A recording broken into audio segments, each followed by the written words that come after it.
साध संगत जी, प्रेम से कहना धन निरंकार जी।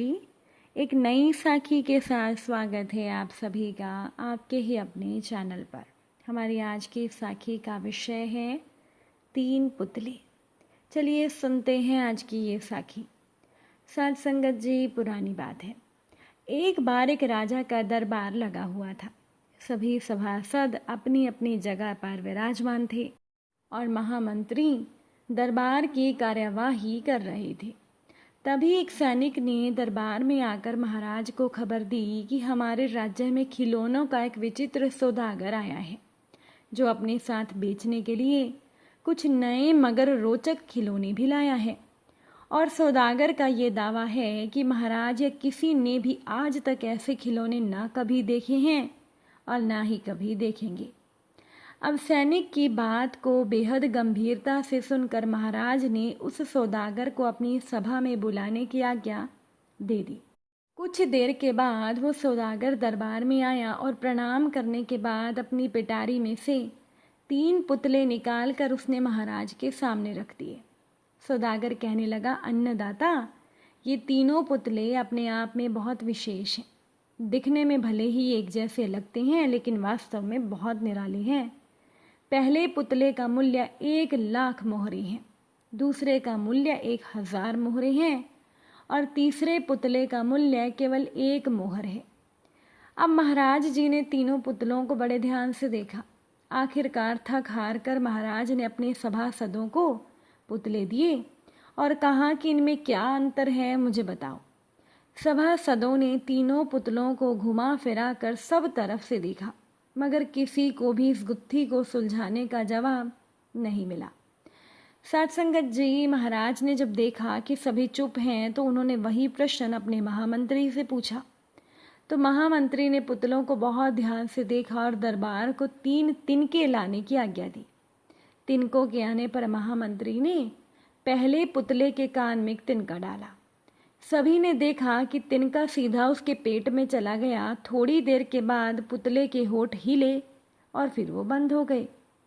अब महामंत्री ने अगला तिनका दूसरे पुतले के कान में डाला।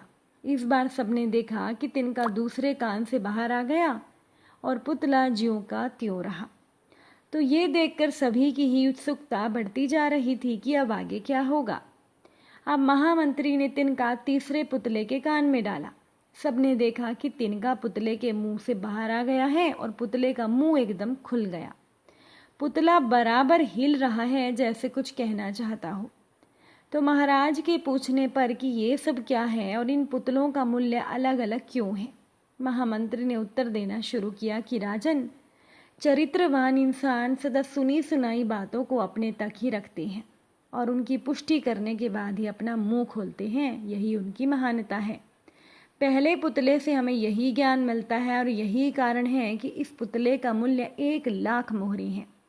और कुछ लोग इस दुनिया में सदा अपने में ही मगन रहते हैं। हर एक बात को वो लोग अनसुना कर देते हैं। उन्हें अपनी वाहवाही की कोई इच्छा नहीं होती। हालांकि ऐसे लोग कभी किसी को हानि तो नहीं पहुंचाते। दूसरे पुतले से हमें यही ज्ञान मिलता है और यही कारण है कि इस पुतले का मूल्य 1,000 मोहरे है। और कुछ लोग कान के कच्चे और पेट के बहुत हल्के होते हैं। कोई भी बात सुनी नहीं कि दुनिया में शोर मचा देते हैं। इन्हें झूठ सच का कोई ज्ञान नहीं, बस मुंह खोलने से मतलब है। यही कारण है कि इस तीसरे पुतले का मूल्य केवल 1 मोहर है। अब महामंत्री की बातों को सुनकर महाराज और सौदागर दोनों संतुष्ट हो गए।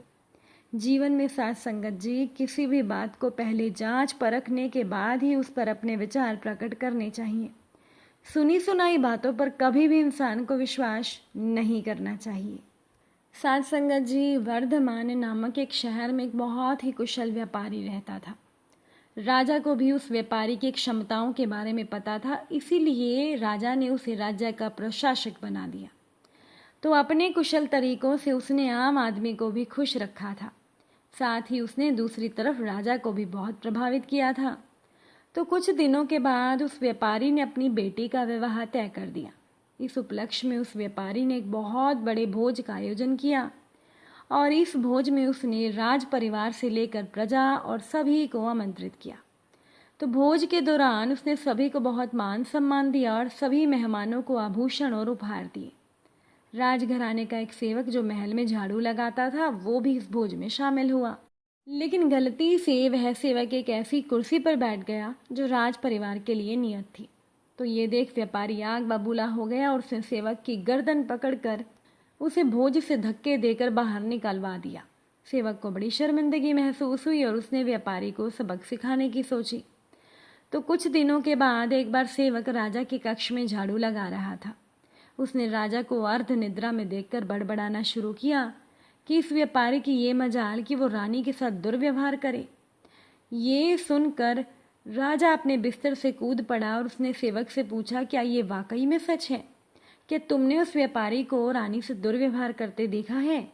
सेवक ने तुरंत राजा के चरण पकड़े और बोला, मुझे माफ़ कर दीजिए, मैं पूरी रात जुआ खेलता रहा और सो ना सका, इसीलिए अब मैं नींद में कुछ भी बड़बड़ा रहा हूँ।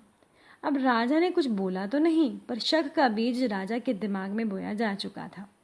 उसी दिन से राजा ने व्यापारी के महल में निरंकुश घूमने पर पाबंदी लगा दी, उसके अधिकार कम कर दिए। अगले दिन जब व्यापारी महल में आया तो उसे सेवकों ने रोक दिया। ये देखकर व्यापारी को बड़ी हैरानी हुई। तभी वहीं खड़े सेवक ने मज़े लेते हुए कहा, ए सैनिकों, ए सेवकों, जानते नहीं ये कौन है?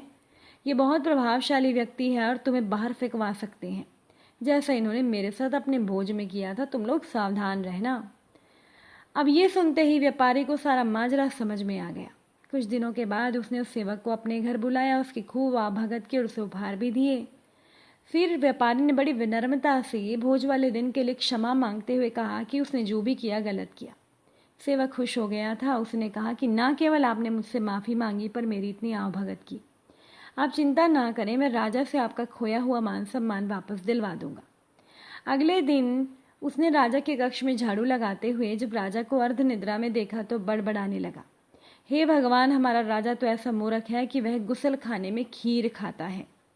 ये सुनकर राजा क्रोध से भर गया और बोला, मूर्ख सेवक, तुम्हारी ऐसी बोलने की हिम्मत कैसे हुई? तुम अगर मेरे कक्ष के सेवक ना होते तो मैं तुम्हें नौकरी से निकाल देता। सेवक ने दोबारा राजा के चरणों में गिरकर माफ़ी मांगी और कभी भी दोबारा ना बड़बड़ाने की कसम खाई। उधर राजा ने सोचा कि जब ये मेरे बारे में ऐसा गलत बोल सकता है तो इसने अवश्य ही व्यापारी के बारे में भी गलत बोला होगा, और मैंने तो बेवजह में ही व्यापारी को दंड दिया। अगले दिन राजा ने व्यापारी को महल में उसकी खोई हुई प्रतिष्ठा वापस दिला दी। साध संगत जी, हमेशा याद रखें कि जैसा व्यवहार आप खुद के साथ होना पसंद करेंगे वैसा ही व्यवहार दूसरों के साथ भी करें। और दूसरी बात यह कि सुनी सुनाई बातों पर कभी यकीन ना करें, बल्कि संशय शक होने की स्थिति में भी पूरी तरह से जांच पड़ताल करके ही कोई निर्णय लेना चाहिए। अगर आज की ये साखी आपको अच्छी लगी हो, वीडियो को लाइक शेयर ज़रूर कर दीजिएगा। आप सभी से फिर मुलाकात होगी नई साखी के साथ। साथ संगत जी, प्यार से कहना, धन निरंकार जी।